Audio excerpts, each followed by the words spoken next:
And when you talk about business, that you have business in other places doesn't mean you cannot have a home.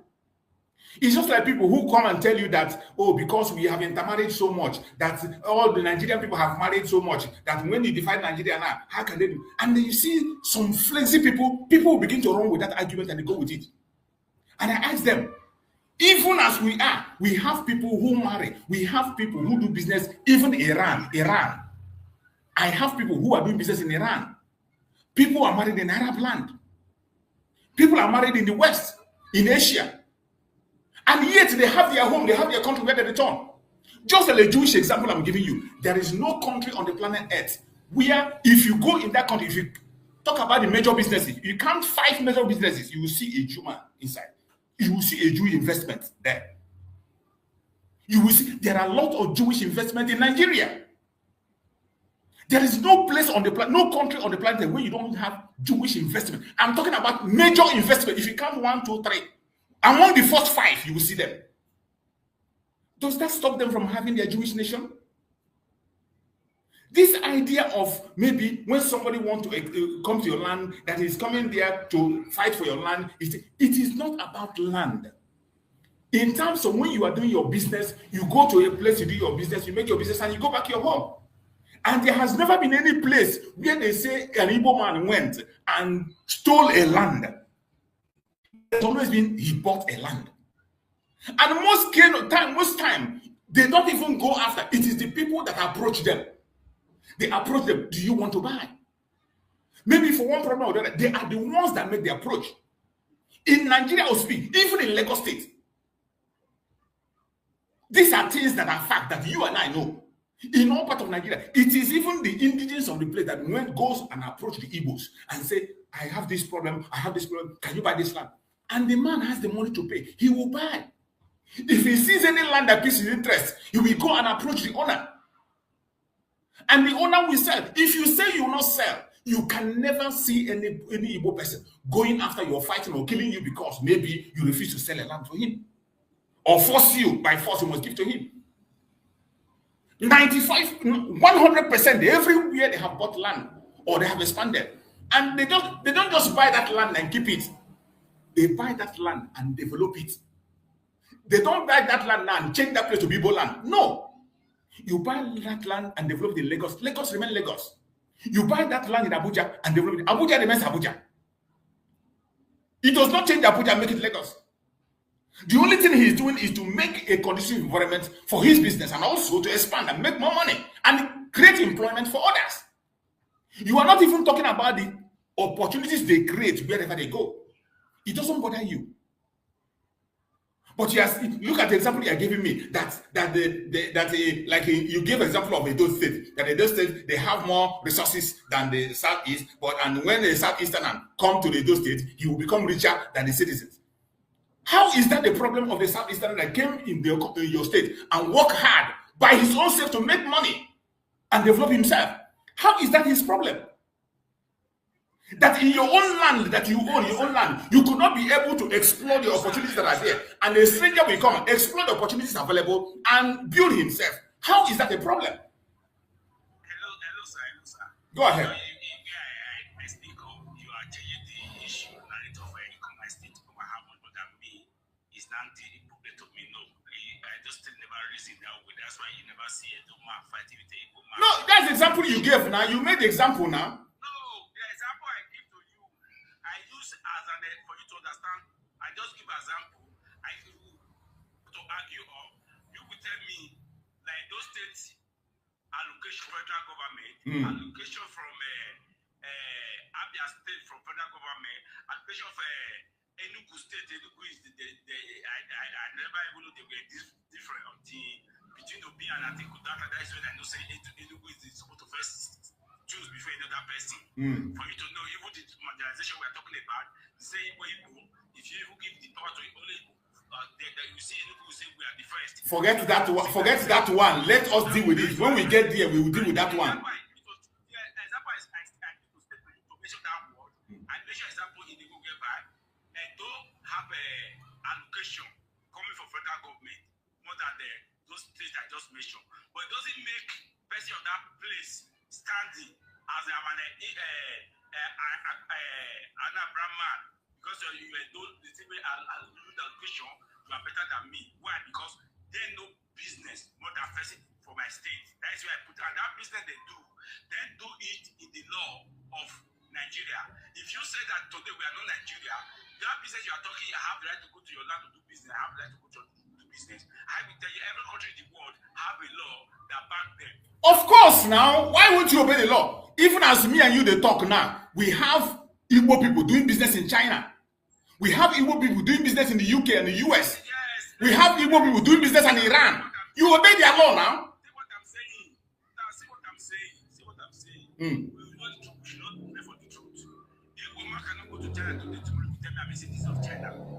But Igbo man can go to Europe today, he will tell tomorrow I'm a citizen of European. It's sure that if I have a property in that place, I'm a citizen to take it. And the guy can still tell you today, the same way Igbo man will go to Lagos to buy land and build a house, Igbo man cannot go to Europe like that to buy land and build a house. What you need to do is to buy a property for inside a property. And before buying that property, they will check where that money comes from before they will allow you. What is the problem? What is that not the right thing to do? Is that not the right thing? Is that the problem? What I'm telling you today now, that is the business you are talking about. The right when you get to do it in Nigeria, you don't have that same equal right to do it in other countries. My brother, there is no right. There is no right for an Igbo man. Listen, wait. Don't talk about right. Wait. Don't talk about right. I will not agree with you on that one. Wait. Okay. Let me finish all this one. Okay.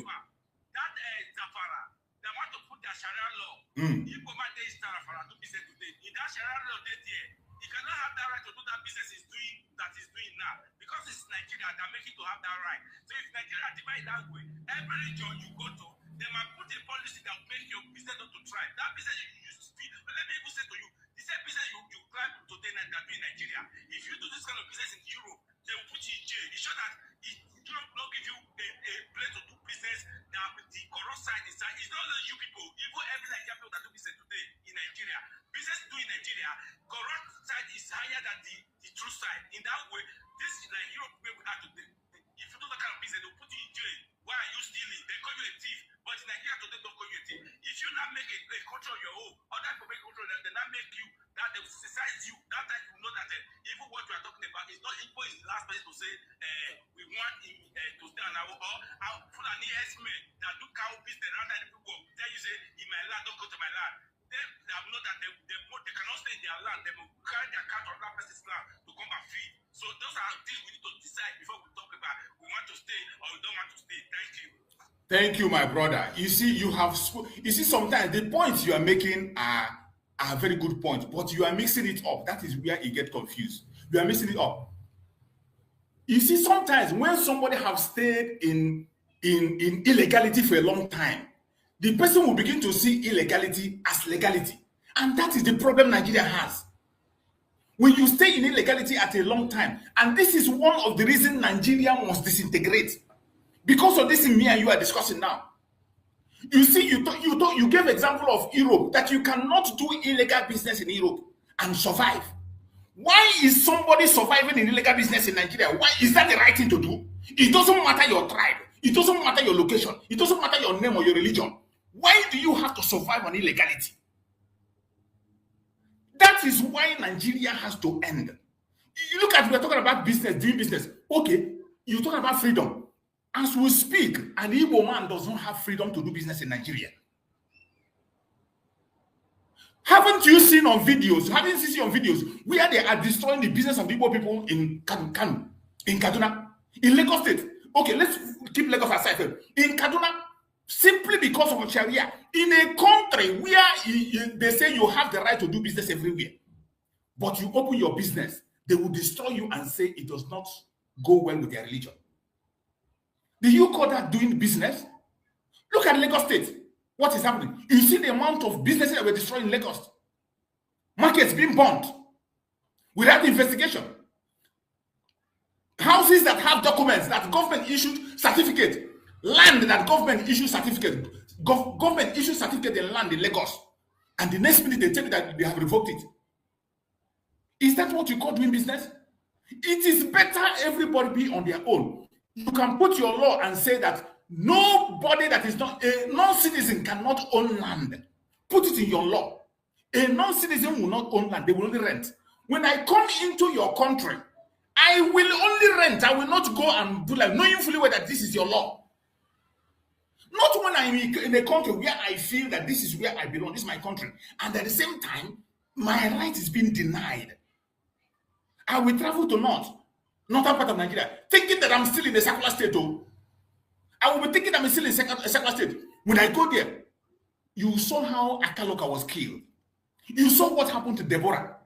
In a secular country, you saw what happened to Deborah. You saw what happened to Akaloka. And you still talk about freedom. Where is that freedom?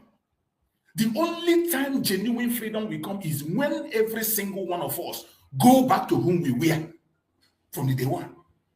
Until we do that, until we go back to whom we were, nothing is going to work.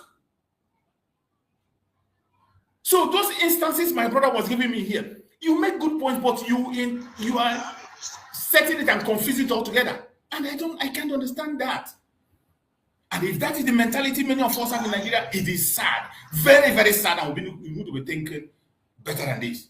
Go ahead, my brother. You want to speak? Someone want to speak? Go ahead. Or mute yourself. Okay, so my question is this. In a situation whereby you eventually get Biafra, and the Nigerians, they make a law that all, like they did in South Africa now, yes, that all Biafran's property will not be visited to them and there will be no compensation. And that Biafra will not do business again in Nigeria. What do you want your brothers now in Biafra to do about it? So they will abandon their business and then go back to their side. Are you not showing that aspect? When most of your brothers actually invest outside of the Southeast. So if eventually you get Biafra, what will happen to you? And the Nigerian people, out of the malicious intent, like they did in South Africa now, decides to relinquish back all those, withdraw those properties, those lands and all those things. What would be the fate of your brothers now, since you are the one there for Biafra? Thank you for your question, but I want to ask you, have you heard anything about international law? Do you know that there is a law, international law, guiding owning of properties outside your country? Maybe you haven't heard. Go and make. There are laws that guides owning properties. Somebody cannot just seize your property. It is not possible. It is not doable. Somebody cannot. There are laws that guides everything you do on the planet. International laws that guide these things. And if Biafra becomes independent today, the only property a Biafran can lose to Nigeria is a property that doesn't have documents. If you're a Biafran and you have a property in Nigeria and it doesn't have documents, sorry, nobody can help you. But if you have a property in Nigeria that is properly documented, you keep your document. The only thing you need to do is to keep your document intact. Keep it intact. Keep your document intact. Every single property you have will be recovered. There are laws. Maybe you didn't hear. If you have been following the event of South Africa, you give an example of South Africa. Even the Nigerian news is saying it. In their Senate, they were saying it. When the South Africa came and said they're not going to pay compensation to Biafran, to Nigerians who lose their business in South Africa. In their Senate in Nigeria, they were discussing it. The South Africa said they will not pay compensation. Go and read, go and search and see what the Senate said. The Senate said they are going to take them to international court and they are going to pay for every single dime. That is what the international law says. That is what the international law. So when people say nobody can seize anything from you, nobody. The only reason you see that they talk about the Biafra property that have been said, all those abandoned property. The only reason abandoned property was effective is because we are not a country. We are not a country. And this is a brotherly issue. We are not a country. They still treat us as a brother. But once we become an independent country, you cannot seize any property that belongs to Biafran people. Every of their property will be recovered. After that, then you can put your law. If you put your law and say that no Biafran should come to your country, good, we will obey you and go away from your country. If you put your law and say any Biafran that comes to your country, death penalty, it is your law. It is your law. But when it comes to property, we cannot lose any single property to Nigeria. Not a single. There is international law that guides all these things. The world is not just operating in a breeze. And sometimes we don't pay attention to this. That is why they use all this kind of titles. They use this kind of issues to weigh us and touch us and poke us. And when they poke us with those issues, we forget about it. We don't talk about it again, and we begin to shiver. So many people today who are not supporting the Biafran cause is because of the properties they own. But you won't lose your property. You will not lose. There are ways to get it. There are many people today who are not supporting the cause. My second question is this. My second question.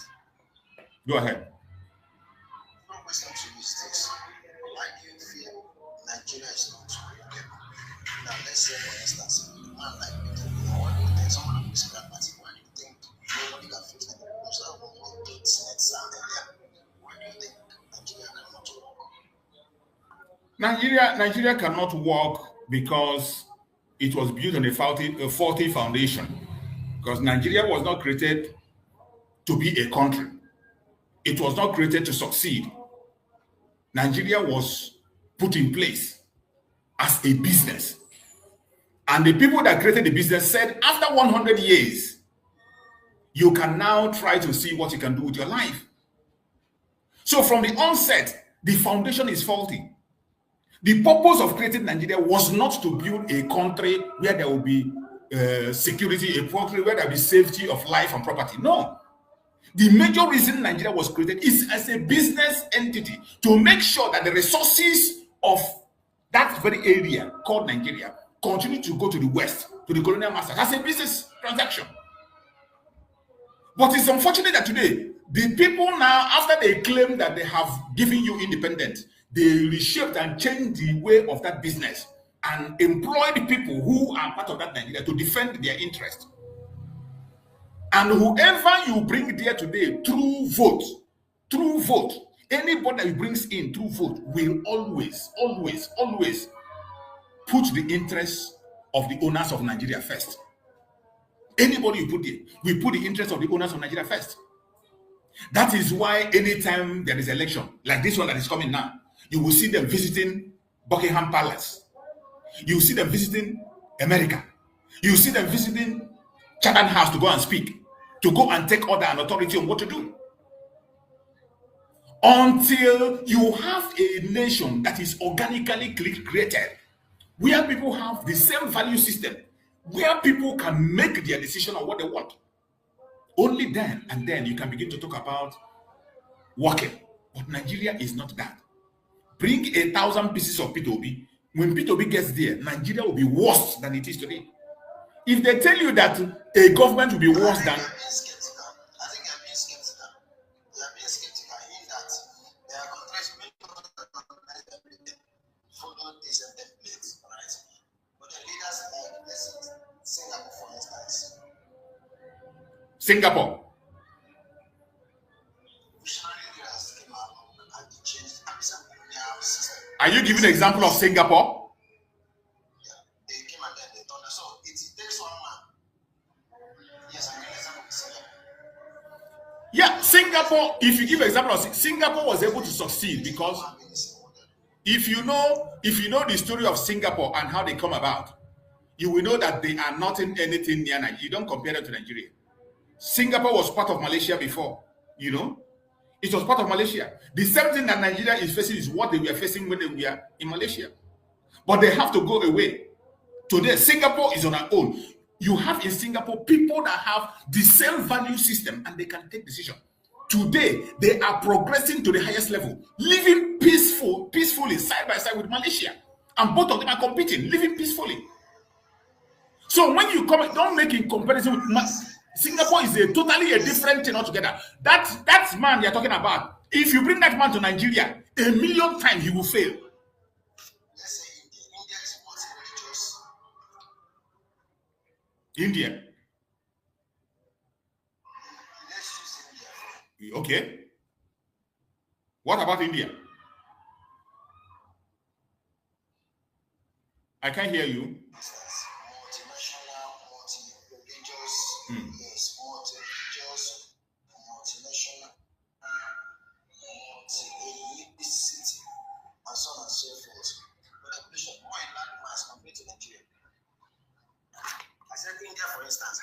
Yes. ethnicity, multi-recognize that does not have the same what they're doing. Because one man goes on that on everything around.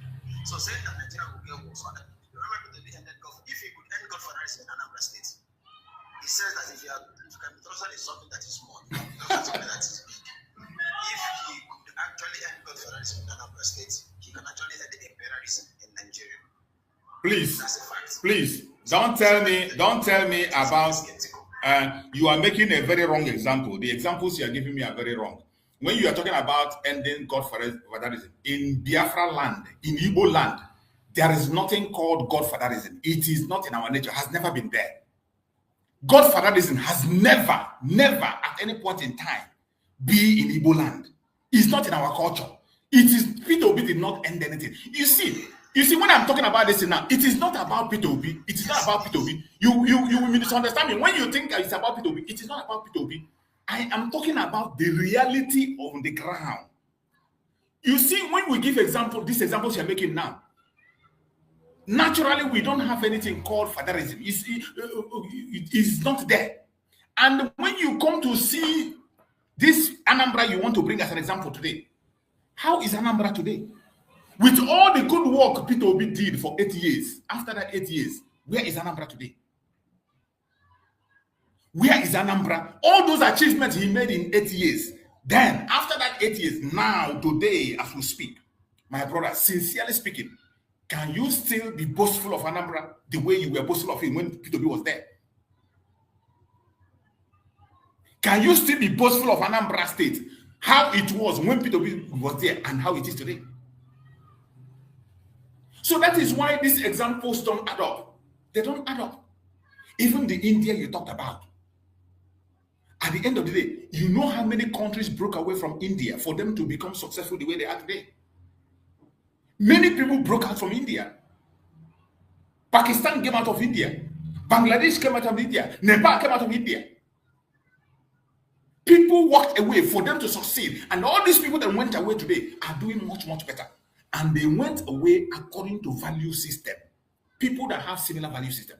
This is what we are asking for, nothing else. It is not, you see, what the Biafran people are demanding is not an experiment. This is something that has been experimented across the world, in Russia, in Asia, in America. Every people have experimented it and it worked. Why are you people hesitating in following something that has experimented and worked, and you still won't prefer jumping from one side to the other and guesswork? It is not about Peter Obi, my brother. It is not. Peter Obi might be a nice man. He's a good person. He did something in Anambra State. But after his 8 years in Anambra, what happened? What happened? Can anybody be proud of Anambra today? Can anybody be proud of Anambra since he left Anambra? And now he's coming to say he wants to rescue Nigeria. And he's asking for 4 years. You think Peter Obi can turn Nigeria around in 4 years? And even if he does, when he goes out, what will happen? 100%. My brother, let us be factual. Let's just be factual. Let's remove sentiment. I know we're entitled to our opinion, and there is need for people to have hope and belief. If you have hope and belief, nothing wrong in that. But the reality on the ground will always be the reality, no matter how we think about it. Go ahead.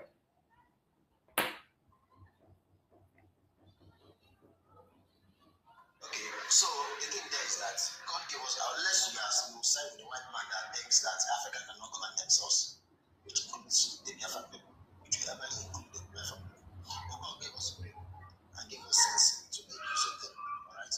This idea of the Nigeria separate from this and to that, we already have this strength in our numbers as the black most populous country on earth. Alright? This issue of okay, if we have Biafra, this and that, things we get better. I'm not really buying into it. Nigeria can still work. Yes, India, I'm talking about India. India is today, not India that's separated from Pakistan, Bangladesh, India as it is today. They're already launching themselves.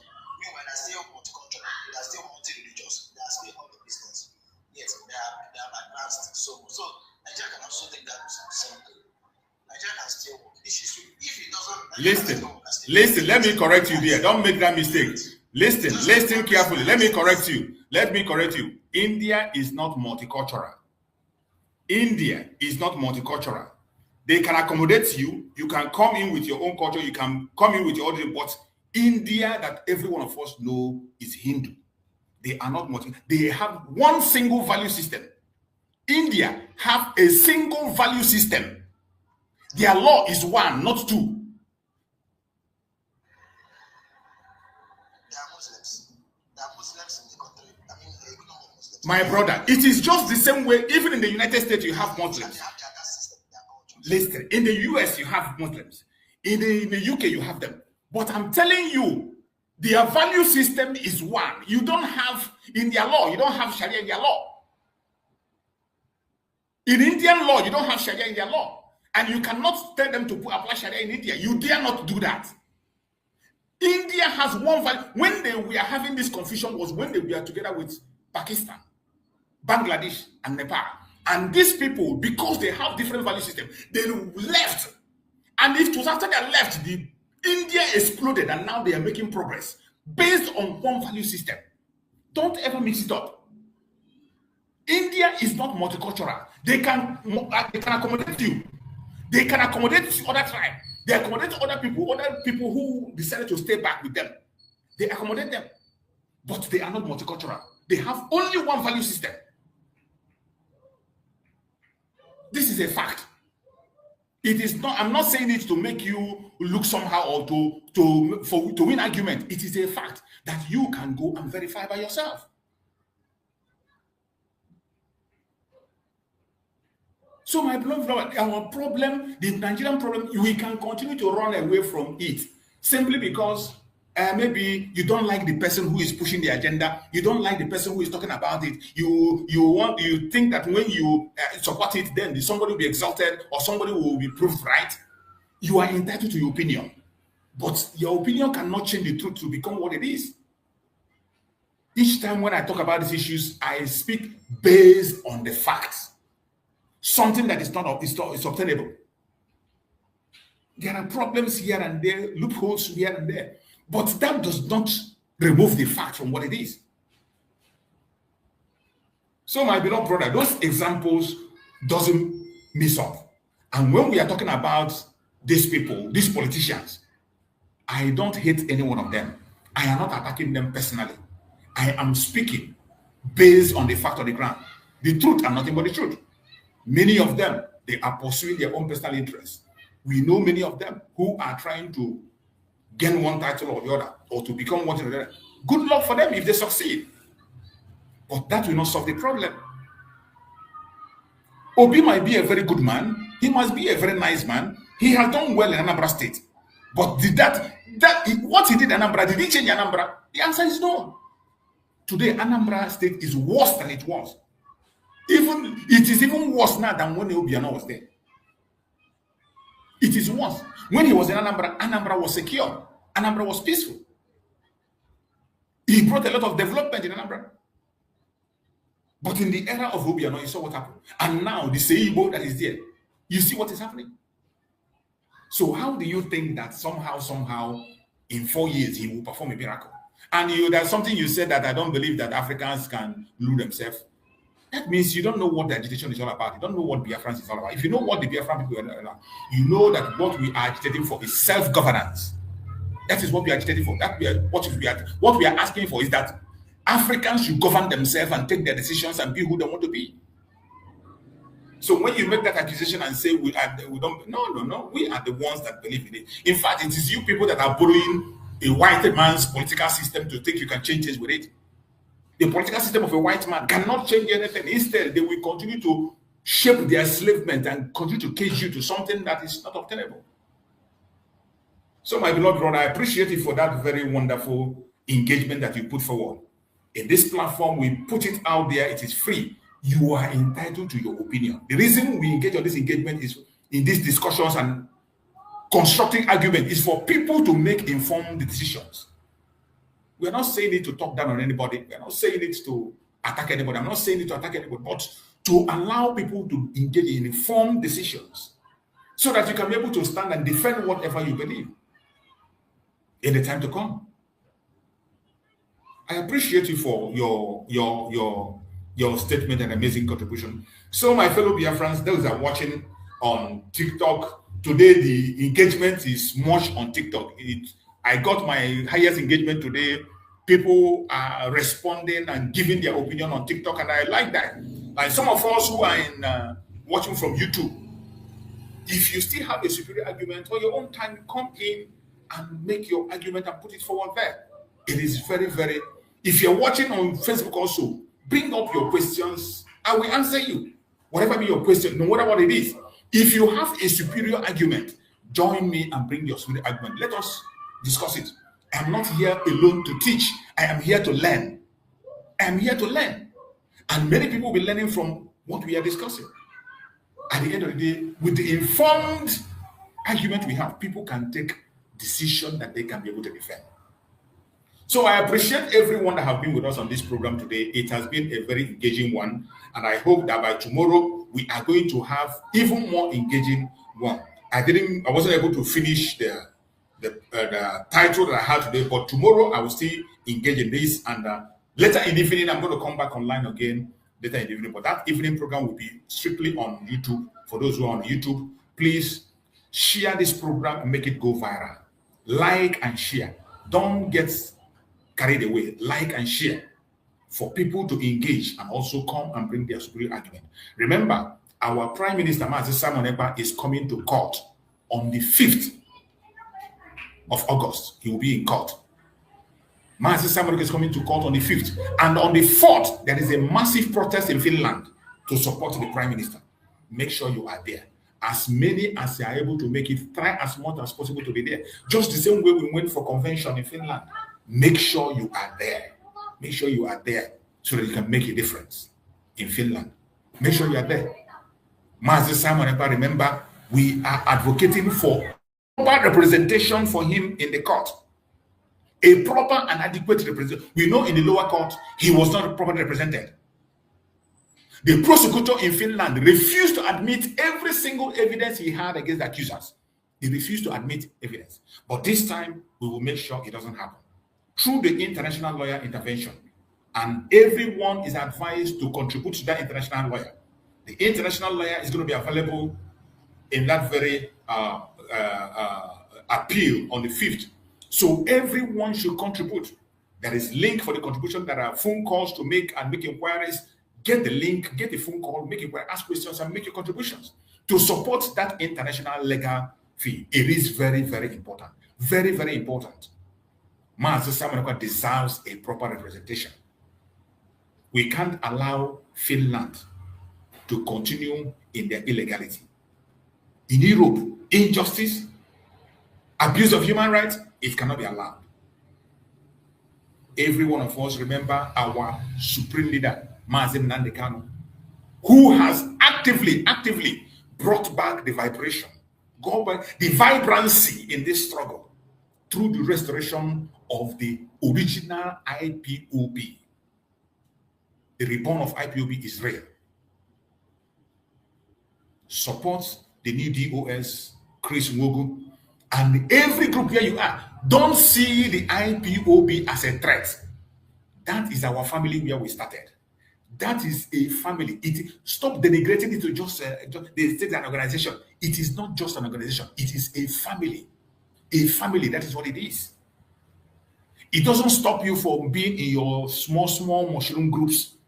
Focus on the collective interest. Focus on collective interest. Very, very important.